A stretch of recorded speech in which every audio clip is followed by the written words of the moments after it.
Thrown out at 17, he was forced to hide with his little sister in an abandoned root cellar. But what he found buried there would not only change their lives, it would prove that the brutal winter they endured was the one thing that could save them. This is a story about what home really means, and if you've ever felt lost and had to fight for your place in the world, I hope you'll stick around. Make sure to subscribe, because we tell stories for people who know that the hardest paths often lead to the most important truths. The air outside the bus station tasted like diesel fumes and cold metal. It was the kind of cold that didn't just bite at your skin, it seeped into your bones, a deep, resonant chill that felt permanent. I was 17 for exactly 4 days, and my worldly possessions fit into a single, worn-out backpack that smelled faintly of institutional bleach. In my hand, I held a key. It was old, iron, and heavy, the kind of key you see in fairy tales. It felt like a prop for a story someone else was living. Next to it, in my other hand, was a bus ticket to a town I'd never heard of, and a folded piece of paper with an address. That was my inheritance, my severance package from the foster care system. Ms. Albright, my caseworker for the last 2 years, had given them to me in the sterile white hallway of the group home. Her expression was a practiced blend of sympathy and bureaucratic detachment. "Leo, I'm sorry," she'd said, not quite meeting my eyes. "The Millers can't have you back. With the incident, well, you're 17 now. Legally, our hands are tied."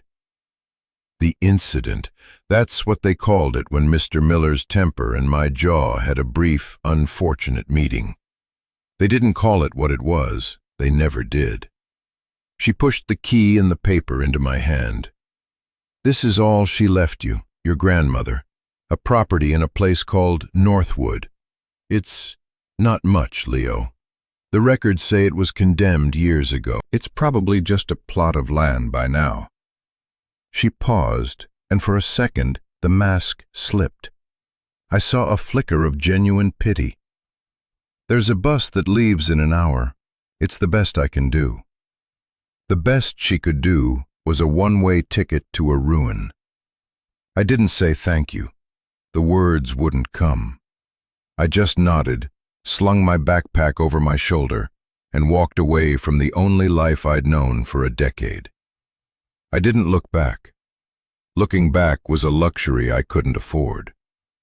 Now, standing in the growing dusk of a strange city, the weight of that key felt impossibly heavy. Condemned. A plot of land. It meant nothing. It meant I had nothing. My only real concern, the one that twisted in my gut like a knife, was Mia. My sister. She was 10, still stuck in the system, placed with a different family 2 towns over. They told me I couldn't see her anymore, that I was a bad influence, unstable. The thought of her, small and fierce and alone, made the cold in my bones feel even deeper. I promised I would never leave her. A stupid, childish promise made years ago when they first separated us. A promise that was now a monument to my failure. My phone buzzed in my pocket. A cheap, pay-as-you-go brick I'd bought with saved-up chore money. The screen lit up with a number I didn't recognize. I almost ignored it, but something made me answer. "Leo?" The voice was a tiny, panicked whisper. "Mia." My heart stopped. "Mia? How did you get this number? Are you okay?" I could hear her crying, trying to stifle the sounds. "I heard them," she choked out. "Mrs. Gable was on the phone with Miss Albright. They said you were gone. They said they were moving me. To another state, Leo. To a family. A permanent one." The word permanent hung in the air between us, a death sentence for 2 kids who only had each other. "They're taking me away. Forever." I leaned against the brick wall of the bus station, the rough surface digging into my back. My mind was a blank, a white noise of panic. "Where are you?" I asked, my own voice sounding distant and hollow. I'm at the library. I told Mrs. Gable I had a school project. I used the computer to look up the bus station number. I ran, Leo. She ran. My 10-year-old sister, who was afraid of the dark and thunderstorms, had run away. For me. For us. The weight in my gut shifted from despair to a terrifying, razor-sharp focus. "Don't move," I said, the words coming out with a certainty I didn't feel. "Stay right there. I'm coming to get you." I didn't know how. The library was on the other side of the city. I had $12 and a bus ticket to nowhere. But in that moment, none of the logistics mattered. All that mattered was the trembling voice on the other end of the line. All that mattered was keeping my promise. That night, huddled in the dark corner of a 24-hour laundromat, with Mia asleep on my lap, her small hand clutching the fabric of my jacket, I felt the first stirrings of a plan. It wasn't a good plan. It was a desperate, foolish plan, born of fear and a complete lack of options. We were going to Northwood. We were going to find my grandmother's condemned property. It might be a ruin. It might be nothing but dirt and weeds. But it was the only place in the world we had any claim to. It was the only place they wouldn't think to look for us. As the city lights painted sterile patterns on the dirty floor, I held the iron key in my palm and made a new promise, this one silent. I would not let them take her. I would build us a home, even if I had to build it from nothing. The next morning, before the sun had even thought about rising, I bought 2 tickets on a different bus line, one that made a dozen stops in towns whose names sounded like forgotten history. It ate up all but a few of my dollars. Mia was quiet, her face pale in the pre-dawn gloom. She clutched a worn teddy bear, its button eyes staring blankly ahead.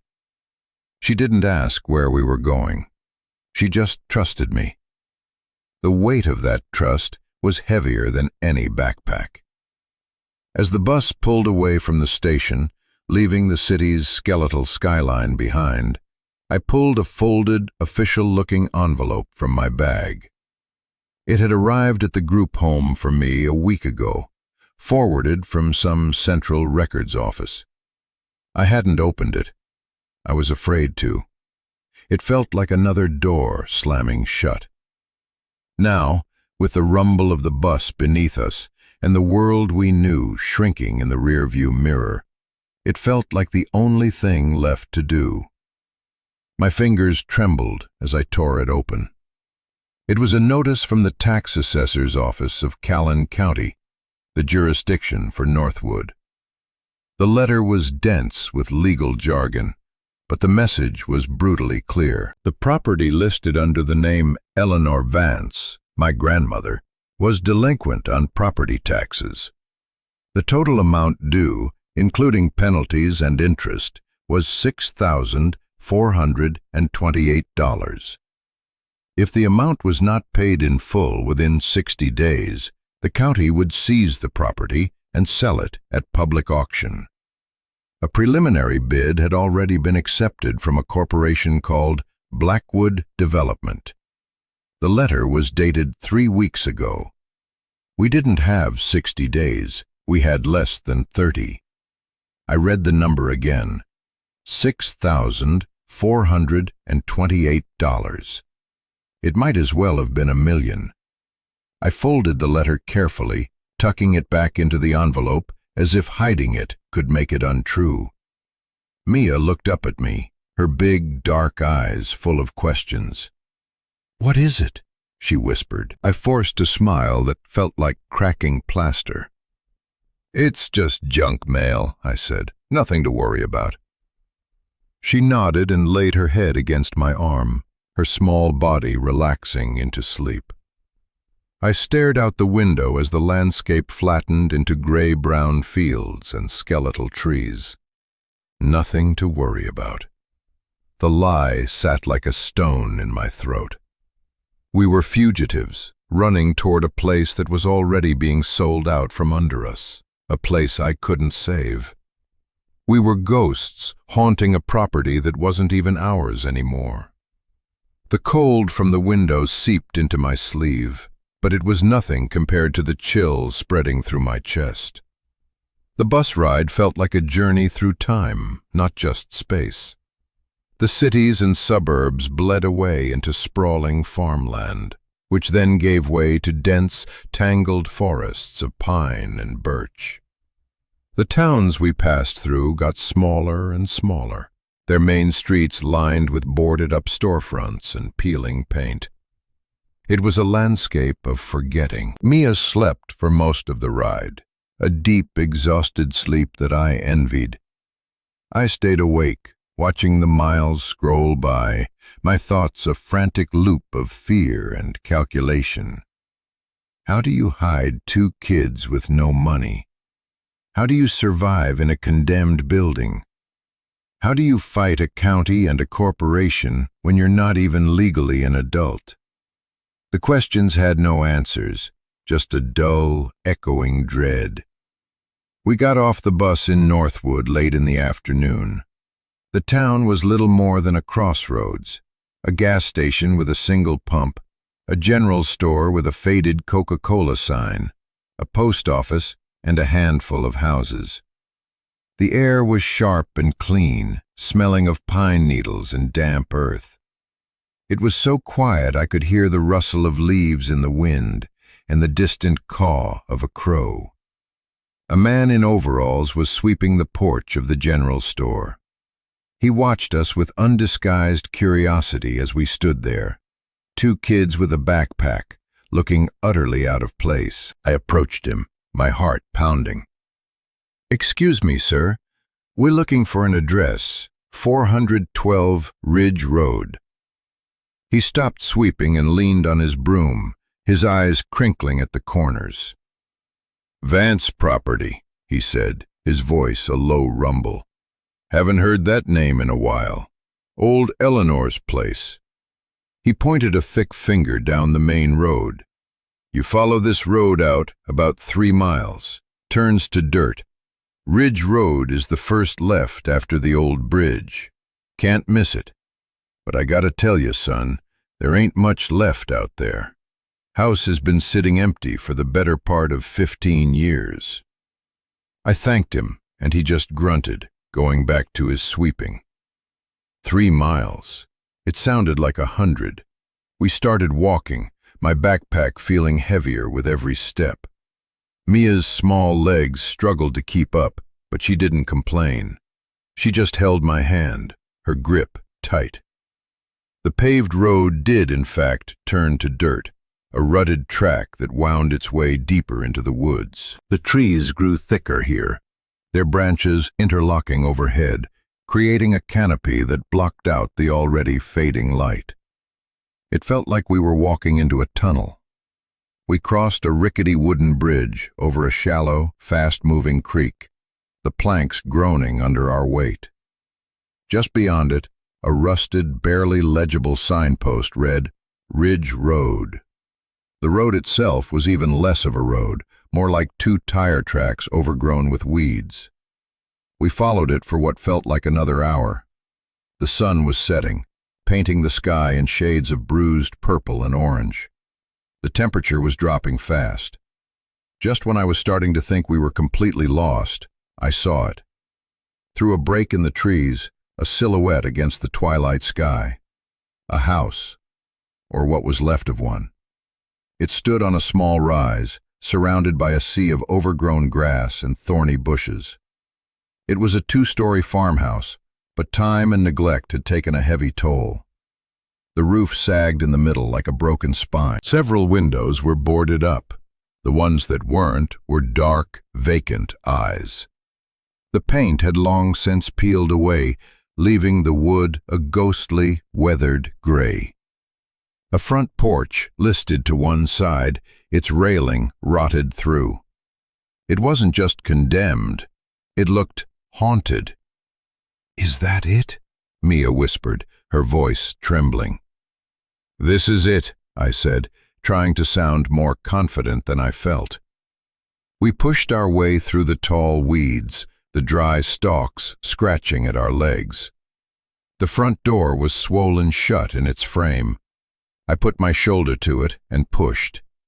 It didn't budge. I tried the key Ms. Albright had given me. It slid into the lock with a grating sound, but it wouldn't turn. It was useless. We walked the perimeter of the house, testing windows, looking for any way in. Around the back, one of the ground floor windows was missing its boards, the glass shattered.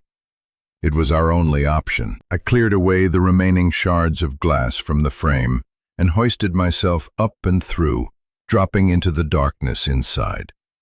The air was thick with the smell of dust, mildew, and decay. I helped Mia through the window, her small body trembling as I set her down on the floor. We stood there in the gloom, our eyes slowly adjusting. We were in what must have been the kitchen. A rusted stove stood against one wall, and countertops were covered in a thick layer of grime and mouse droppings. The floorboards were soft and spongy in places. We moved through the house like archaeologists exploring a tomb. Every room told a story of abandonment. A living room with a collapsed sofa, its stuffing spilling out like entrails. A dining room where a heavy wooden table sat covered in a shroud of dust. Upstairs, the bedrooms were empty, except for the ghosts of furniture outlined in the dust on the floor. The roof had leaked, staining the walls and ceilings with dark, spreading maps of water damage. It was colder inside the house than it was outside. The wind whistled through the broken windows and cracks in the walls, a mournful, constant sound. This wasn't a shelter. It was a trap. There was no electricity, no running water, no heat. We couldn't stay here. The thought sent a fresh wave of panic through me. We had nowhere else to go. As Mia huddled in a corner, wrapped in her thin jacket, I began a frantic, desperate search for anything useful. Firewood, blankets, food. I found nothing but decay. In the kitchen, I noticed a heavy wooden door set into the floor, with a thick iron ring for a handle. A root cellar. I pulled on the ring with all my strength. The door was heavy, but it lifted with a groan of protest, revealing a set of steep wooden steps leading down into absolute darkness.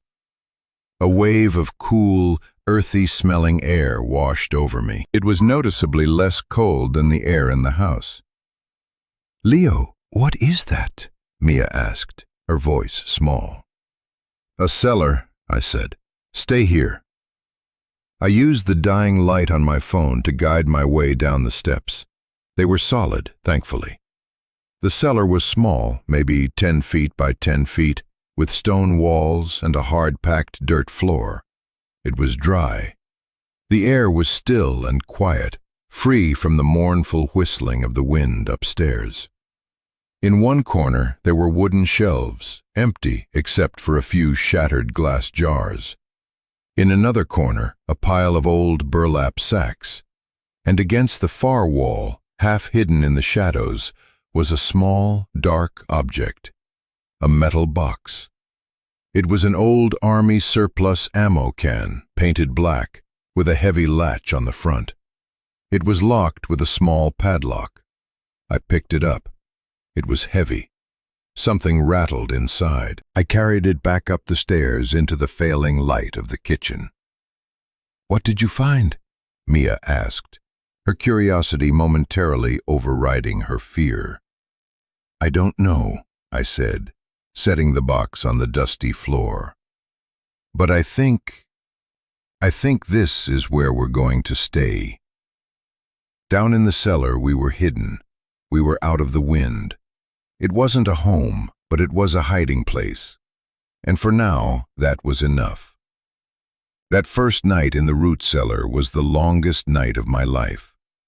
We huddled together on a pile of the musty burlap sacks, sharing the single thin blanket from my backpack.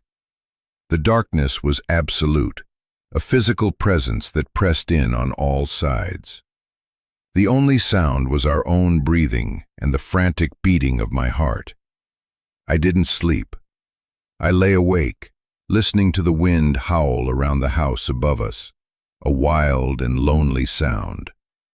I thought about the locked box sitting a few feet away from us in the dark. What was inside?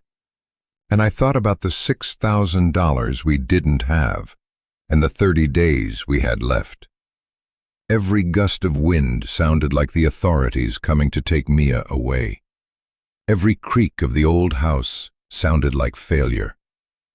When the first faint hint of dawn finally filtered down the cellar stairs, it felt like a resurrection. We were cold, we were hungry, and we were terrified, but we had survived the night. The immediate task was to get the box open. I carried it outside into the gray morning light and searched the overgrown yard for a tool. I found a heavy, rusted piece of rebar near a collapsed shed. It took me 10 minutes of determined, desperate work, smashing the rebar against the padlock until the metal finally gave way with a sharp crack. My hands were scraped and bleeding, but I didn't care. I lifted the lid. The first thing I saw was a thick canvas pouch, tied shut with a leather cord. It was heavy, and it clinked when I moved it. My heart hammered against my ribs. I set it aside, my hands shaking too much to open it yet. Beneath it, a stack of envelopes, yellowed with age, was tied together with a faded ribbon. They were addressed to me. To Leo Vance. On top of the stack was a single, unsealed letter. The handwriting was elegant, looping, but a little shaky. I pulled it out and began to read. My dearest Leo, if you are reading this, then I am gone, and the worst has come to pass. I hope with all my heart that you are reading this as a man, with the system behind you, safe and sound. But I am a realist. I fear you are here because you have nowhere else to go. I am so sorry. I need you to know that the story you were told is not the truth. They will have told you that I abandoned you, that your parents were unfit, that I let this house, our home, fall to ruin. None of it is true. Not the important parts, anyway. I had to stop and take a breath. My vision was blurry. I blinked back tears. Mia came and stood beside me, putting her small hand on my arm. I kept reading aloud, my voice thick with emotion. This land, this house, has been in our family for 100 years. It is not just property, it is our history. 15 years ago, a company called Blackwood Development came to Northwood. They wanted to buy up all the land along this ridge to build a luxury resort. They offered everyone pennies on the dollar. Most people sold. I refused. Your grandfather and I, we loved this place. We believed it was worth fighting for. Blackwood did not like being told no. They began a campaign to force me out. They filed frivolous lawsuits. They reported me for imaginary code violations. They tried to have the property condemned. They bled me dry, legally and financially. Your father, my son, tried to help me fight them. They targeted him too. They made his life impossible, harassed him at his job until he lost it. They created the instability that the state used as an excuse to take you and Mia away. Placing you in the system was never the plan. It was meant to be temporary, a way to shield you until I could win the fight. But my heart gave out before my will did. I ran out of time. I looked up from the letter, my mind reeling. Blackwood Development, the name from the tax notice. This wasn't about delinquency. It was a war. A war my grandmother had been fighting alone for years. A war she had lost. I picked up the next envelope. It contained legal documents, copies of lawsuits, cease and desist letters from a lawyer named Arthur Garrison, threatening notices from the county, all documenting a long, brutal battle against Blackwood. There were newspaper clippings, too, about Blackwood's aggressive expansion in other rural areas. It was a pattern. They were predators, swallowing up small family holdings to make way for their resorts. My grandmother hadn't been neglectful. She had been a soldier defending her home. The story we'd been told, the story I had carried with me for a decade, of a broken family, of abandonment, it was a lie manufactured by a faceless corporation. The shame I had always felt, the quiet, gnawing feeling of being unwanted, began to curdle into a hot, unfamiliar anger. They hadn't just taken our home, they had taken our history. They had stolen our story and replaced it with a cheaper, uglier version. Mia looked at me, her eyes wide. "So, Grandma was a hero?" she asked, her voice full of awe. "Yeah, Mia," I said, the words feeling solid and real in my mouth. "Yeah, she was."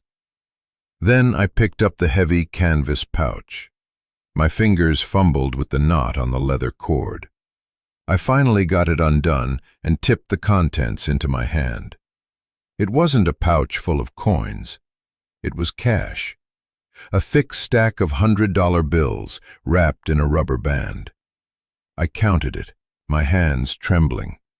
Once, then twice. It was $10,000, enough to pay the back taxes with a few thousand to spare. Hope, fierce and blinding, surged through me. We could save it. We could save our home. But then I saw there was one more letter at the bottom of the box, in a separate, sealed envelope. On the front, my grandmother had written, "Read this last." I opened it. The tone of this letter was different. It was less of a story and more of an instruction manual, a will. "Leo," it began, "I have left you a choice. It is the hardest choice a person can make. In this box is $10,000. It is every last cent I managed to save and hide from them. It is your escape. Option 1. You take this money, you take your sister, and you disappear. Find a small apartment in a city far away from here. Get a job. Keep her safe. Finish school. Live a quiet, normal life. No one would blame you. You owe this place nothing. You owe me nothing but to live and to be happy and free. This is the safe choice. This is the choice a sensible person would make." I paused, the weight of her words settling on me. A quiet life, a normal life, an apartment, a job, Mia safe beside me. It was everything I had ever wanted. It was an open door, a clean slate. It was a gift. But the letter wasn't finished. Option 2. You stay. You use the money to pay the taxes and halt the seizure. But know this, that will not be the end of it. It will be the beginning. Paying the taxes will put you on Blackwood's radar. They will come for you, just as they came for me. They will use the system against you. They will try to take Mia. They will try to break you. In the other envelopes, you will find all the evidence I gathered against them, and the name of the one lawyer in this town I trusted, Arthur Garrison. It might be enough to fight them. It might not.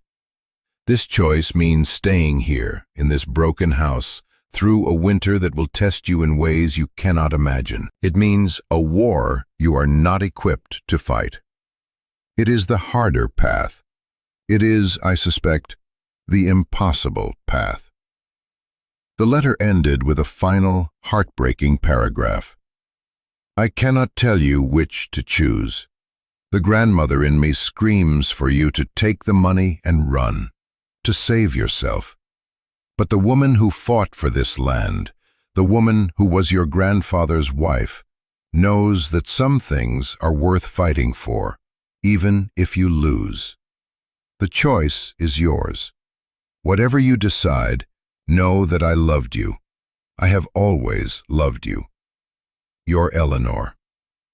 I lowered the letter and stared at the stack of money in my lap. $10,000. It was a key to a new life. A get-out-of-jail-free card. We could be gone by nightfall. We could leave Northwood, leave the condemned house and the ghosts and the coming winter behind us. We could be anonymous. We could be safe. I looked at Mia. She was tracing the patterns of frost on the metal ammo box. She looked so small, so fragile. How could I ask her to endure a winter in a root cellar? How could I subject her to a legal battle that a grown woman with resources had already lost? The sensible choice. My grandmother's words echoed in my head. Run. But then I looked around me. At the sagging porch, the overgrown yard, the tall, silent trees that stood like sentinels. This wasn't just a plot of land. It was my grandmother's last stand. It was the place my father fought for. It was the last piece of our family that hadn't been erased. Running felt like a betrayal. It felt like letting Blackwood win, not just once, but forever. It felt like agreeing with their version of our story, that we were disposable, that our history didn't matter. I felt a sob rise in my throat, a raw, ragged sound. I cried. I cried for the years we'd lost. I cried for the grandmother I'd never known, but now loved with a fierce, protective grief. I cried for my father, who had been broken by this fight, and I cried for the impossible choice she had left me. Mia wrapped her small arms around my neck. "It's okay, Leo," she whispered. "Whatever we do, we'll do it together." Her simple, unwavering faith was both a comfort and a crushing weight. The safe choice, the impossible path. My grandmother had laid out my future as two distinct roads. One led away from this place, toward an anonymous, quiet life. The other led straight into the heart of the storm, into the winter. If you've made it this far into the story, you probably know something about impossible choices. Maybe you've had to choose between the safe path and the right one.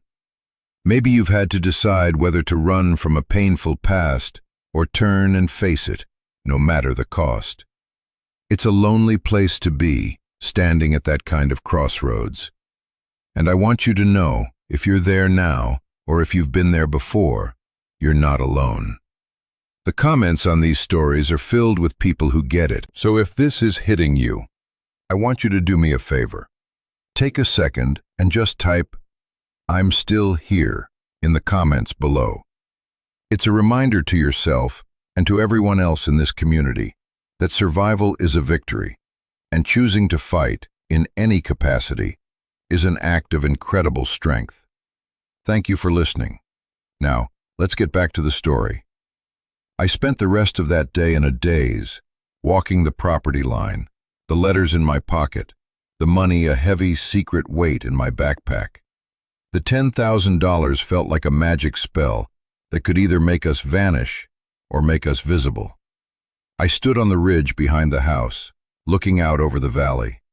The autumn colors were fading, the brilliant reds and yellows giving way to the stark browns and grays of late fall. Winter was coming.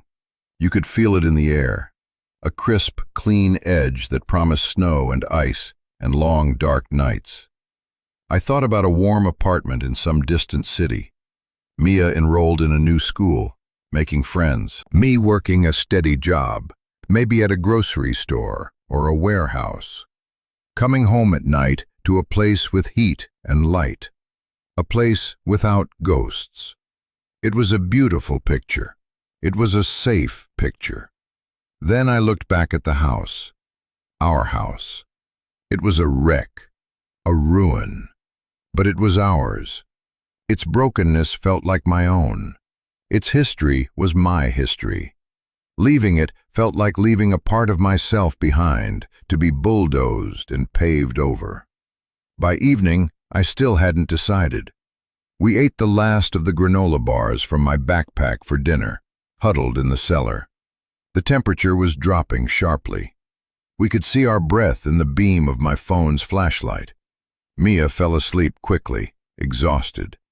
I stayed awake, the choice tearing me apart. Run or fight. Safety or legacy. I reread my grandmother's last letter, her words a torment. The choice a sensible person would make. Was I a sensible person? No. A sensible person would have stayed at the group home, kept his head down, and let the system run its course. A sensible person wouldn't have run off with his 10-year-old sister to live in a condemned house. My entire life had been a series of unsensible reactions to an unjust world. Why stop now? The thought was so clear, so simple, it cut through the fog of my fear. My grandmother wasn't just giving me a choice. She was giving me a character test. She was asking me who I was. Was I a victim? A survivor who would take the escape hatch and be grateful? Or was I a Vance, a defender of this land, the next in line to fight the long war? Sometime in the deep, cold hours of the morning, I made my decision. I wouldn't be the one who let our story end. I wouldn't be the one who let Blackwood win. I would fight. I would take the impossible path. When Mia woke up, I told her. I explained everything.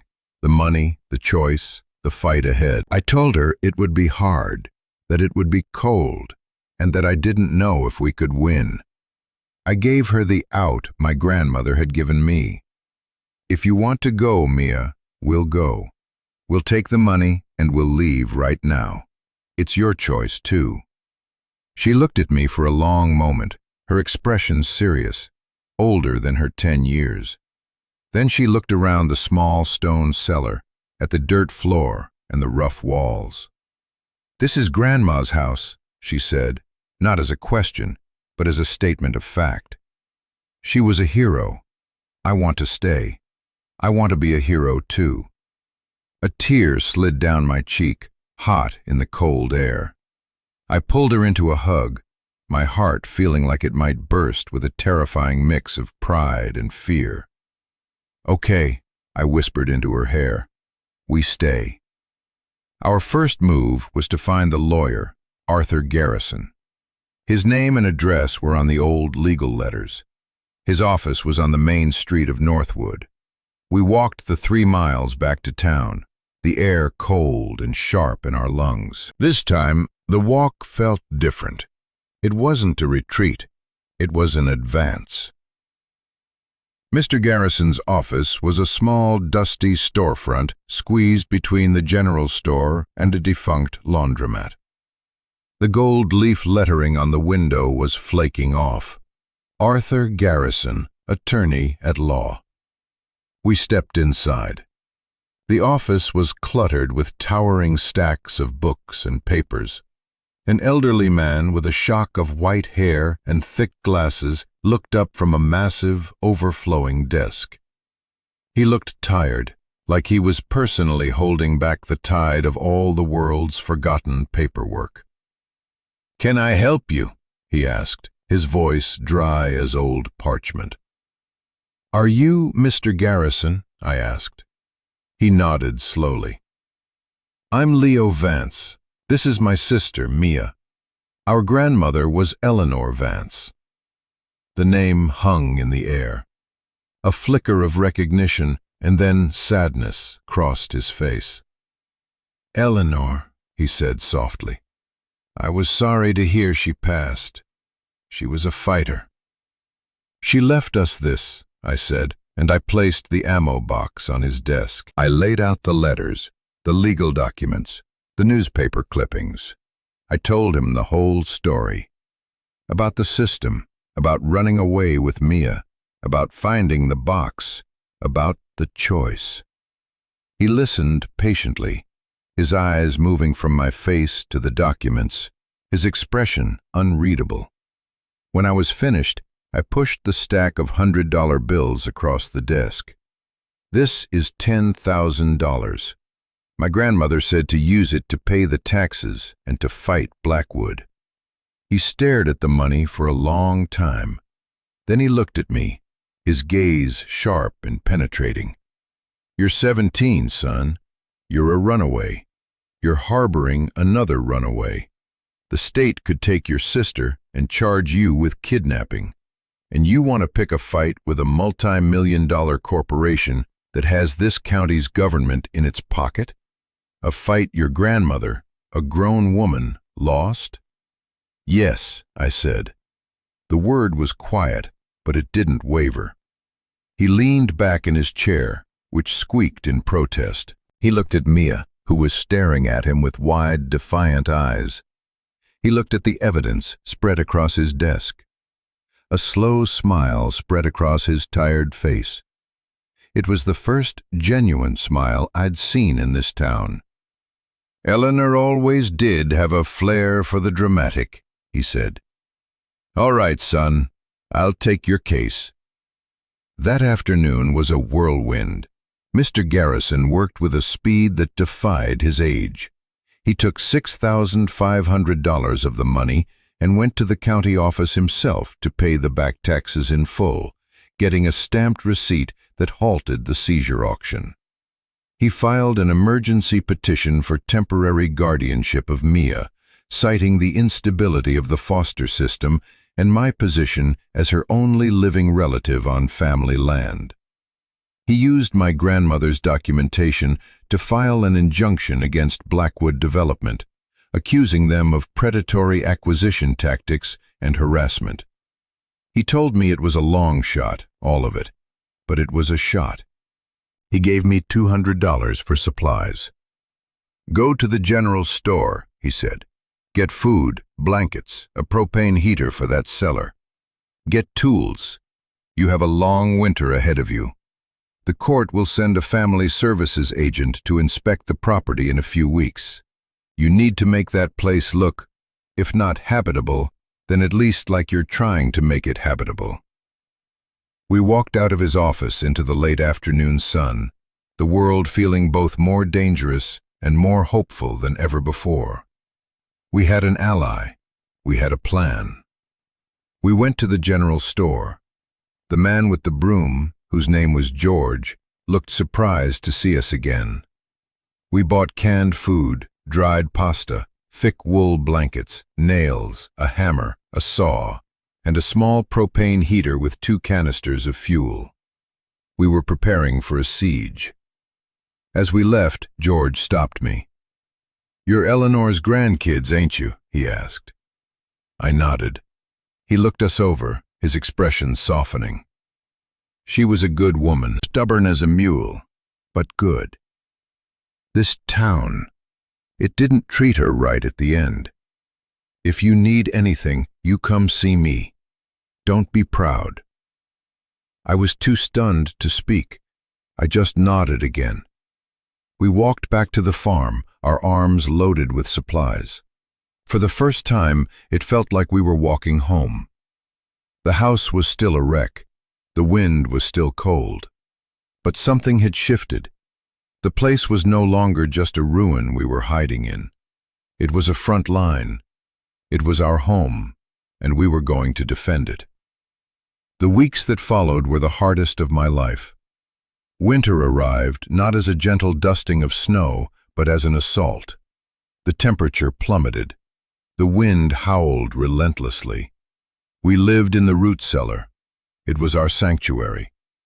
During the day, we worked on the house. It was a monumental task. We boarded up the broken windows, using wood scavenged from the collapsed shed. We patched the most obvious holes in the walls with scraps of tin and tarps we found. We swept out the thick layers of dust and grime, room by room. We focused our efforts on the kitchen and one small downstairs room next to it. Our goal wasn't to make the house perfect. it was to make it defensible for the inspection. We set up the small propane heater in the cellar, using it sparingly to conserve fuel. It cast a warm, flickering glow on the stone walls, making our small subterranean world feel almost cozy. We cooked our meals of canned soup and pasta on a small camp stove Mr. Garrison had given us. Every day was a cycle of hard physical labor, followed by long, cold nights. Mia was incredible. She never complained. She worked alongside me, carrying tools, holding boards, sweeping floors. She made the cellar feel like a home, arranging our few blankets neatly, drawing pictures on scraps of paper and taping them to the stone walls. Her resilience was a constant source of my own strength. One afternoon, a sleek black car pulled up the long, rutted driveway. A woman in a sharp suit got out. She had the same look as Ms. Albright, that practiced professional sympathy. She was from Family Services. My heart pounded in my chest. Mr. Garrison had warned me this would happen. He'd told me to be polite, to be honest about our intentions, and to show her the work we'd done. The woman, Ms. Davies, walked through the house, her expression grim. She noted the boarded windows, the patched walls, the clean-swept floors. She saw the small, tidy space we had carved out for ourselves. "You're living in the cellar?" she asked, her tone skeptical. "It's the warmest part of the house," I explained. "We're working on fixing the rest of it. We have a propane heater and plenty of food and blankets." She asked me about school. I told her Mr. Garrison was arranging for Mia to be enrolled in a homeschooling program. She asked me about my plans. I told her we were claiming our family's land, that we were going to rebuild. I showed her the receipt for the paid taxes. She was silent for a long time, looking from me to Mia, who stood beside me, holding my hand. "This is highly irregular, Leo," she said finally. "A 17-year-old and his sister living in these conditions? My report will not be favorable." My blood ran cold. "But," she added, a flicker of something unreadable in her eyes, "Mr. Garrison has filed for a 90-day continuance, pending a full hearing on the guardianship. The judge granted it.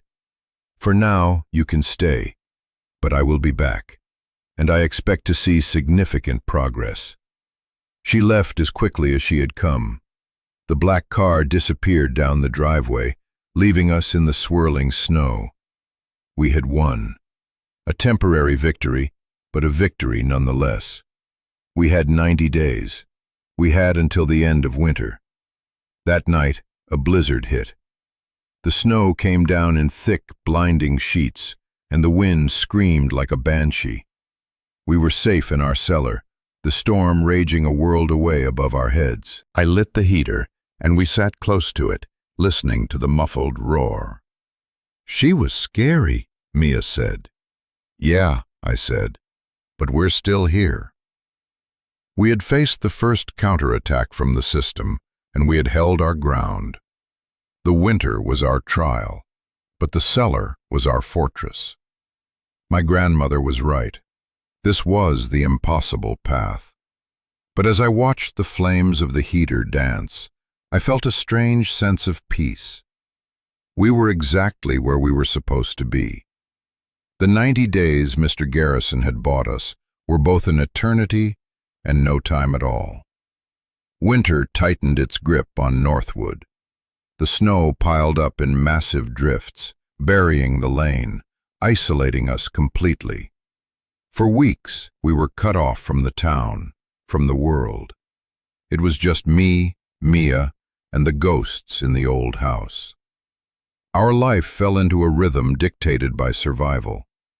Each morning, we would check our supplies, rationing the canned food and the propane. We would spend a few hours working on the house, but the deep cold made progress slow.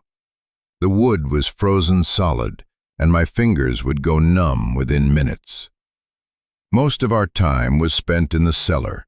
Our world shrunk to a 10 by 10-foot stone box. I worried the isolation would crush Mia's spirit, but she was tougher than I ever could have imagined. She created a school for herself, using old books we'd found in a water-damaged trunk. She wrote stories about a brave knight and his little sister who lived in a castle under the ground, fighting off ice dragons. She was the keeper of our hope. I, on the other hand, felt the weight of our situation every moment. I studied my grandmother's documents, trying to understand the legal labyrinth she had navigated. I read about property lines, easements, and zoning laws. The fight with Blackwood felt abstract, a war of paper and ink happening somewhere far away. Our war was immediate, a battle against cold and hunger. Mr. Garrison had managed to get a message to us through George at the general store before the worst of the snows hit. Blackwood's lawyers were filing motion after motion, trying to get the injunction lifted, trying to get our guardianship case dismissed. They were burying him in paperwork, trying to bleed him dry, just as they had done to my grandmother. He was holding them off, but it was a war of attrition. There were days when despair was a physical presence in the cellar, a third person sitting in the shadows. I would look at our dwindling pile of canned food and the last propane canister, and the sheer insanity of our situation would hit me.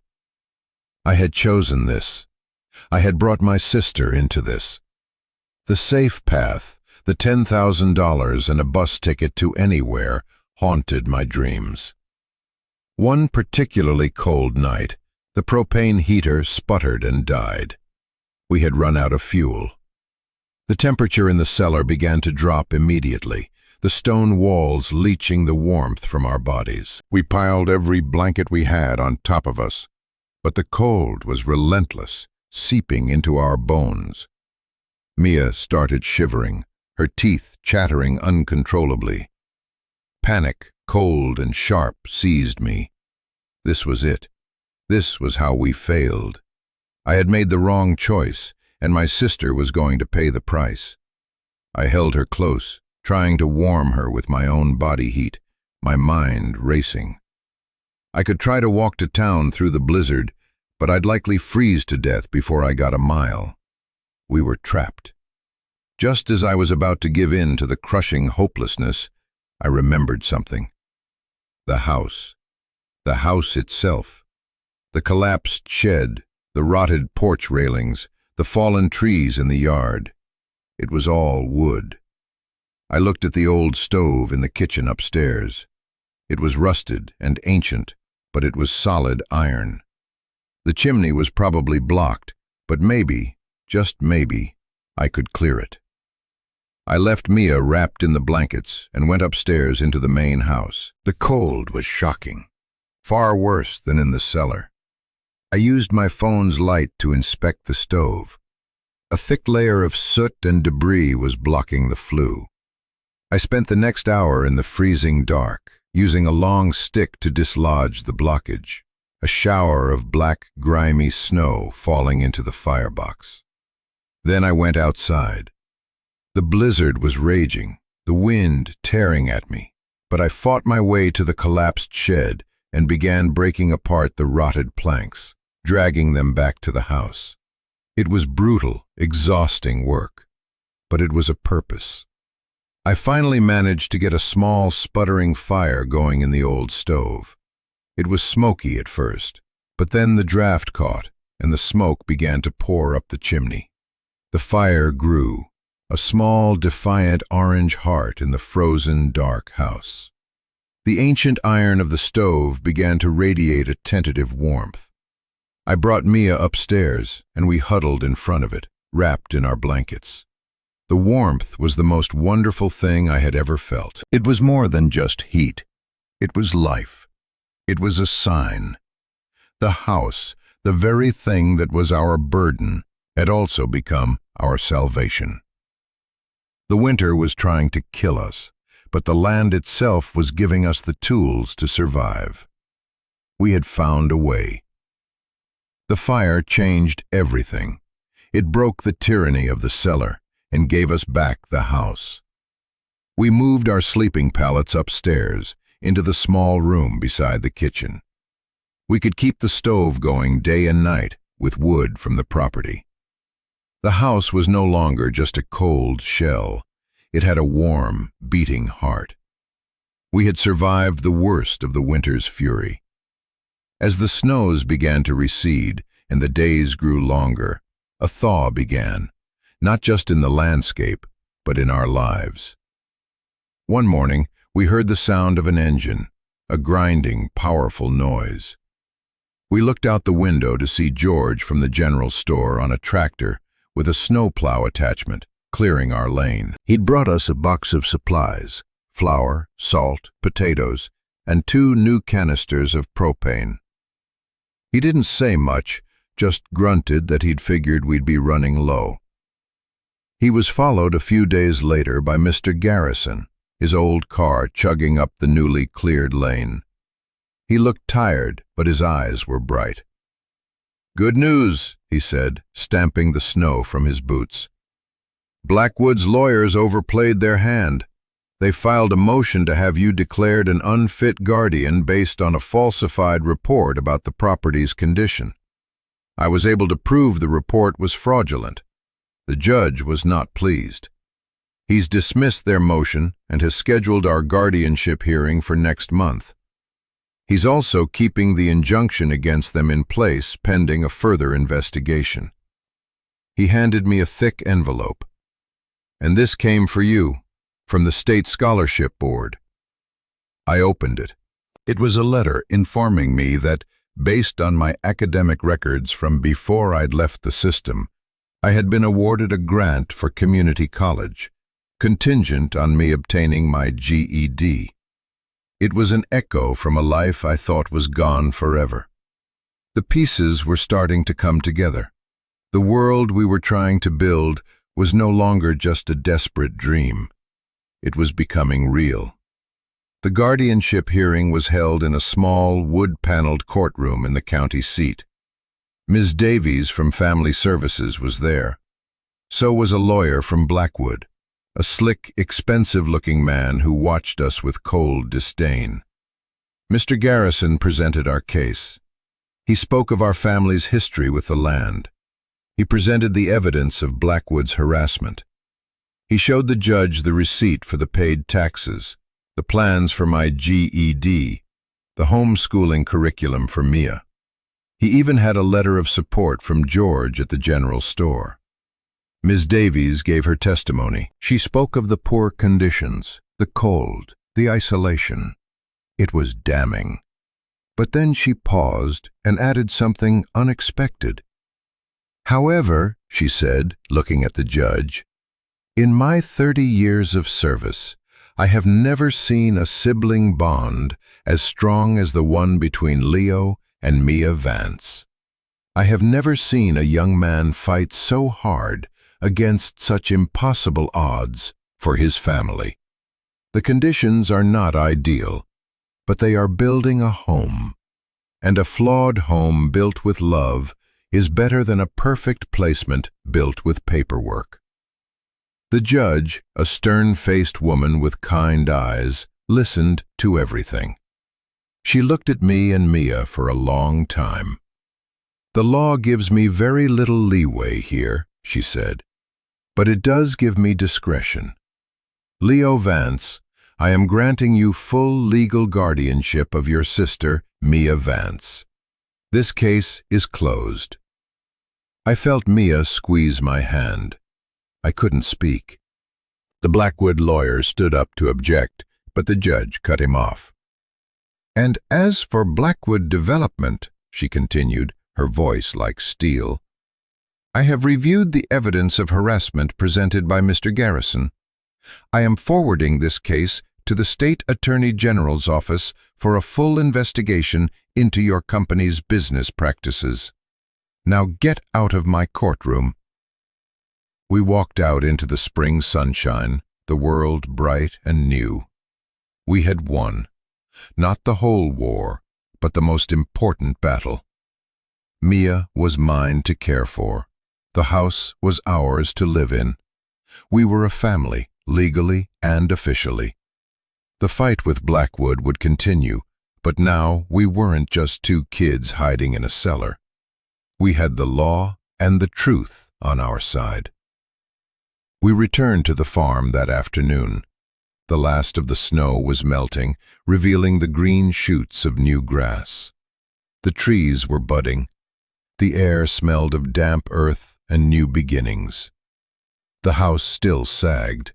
The porch was still broken. It was still a wreck. But it was our wreck. It was our home.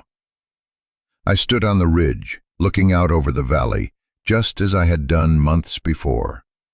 Then, I had been a scared kid facing an impossible choice. Now, I was a guardian, a homeowner, a fighter. I hadn't run. I had stayed. I had faced the winter, and it had proven me right. It had forged us, tested us, and shown us what we were made of. My grandmother had called it the impossible path. But she was wrong. It was the only path that led home. That summer, I got my GED. I started taking online classes at the local community college. We planted a garden. George helped me fix the porch. Mr. Garrison would stop by sometimes, not as a lawyer, but as a friend. The state's investigation into Blackwood was ongoing, and they had been forced to halt all their projects in the county. We had peace. It was a fragile peace, one we had earned with every cold night, every splinter, every moment of fear. It wasn't a fairy tale ending. Life was still hard. The house still needed 1,000 repairs. But it was our life, a life we had chosen, a life we had built from the ruins. Home. I used to think it was a place with 4 walls and a roof, a place you were given. But I was wrong. Home isn't a place you are given. It's a place you make. It's a choice. Sometimes it's a fight.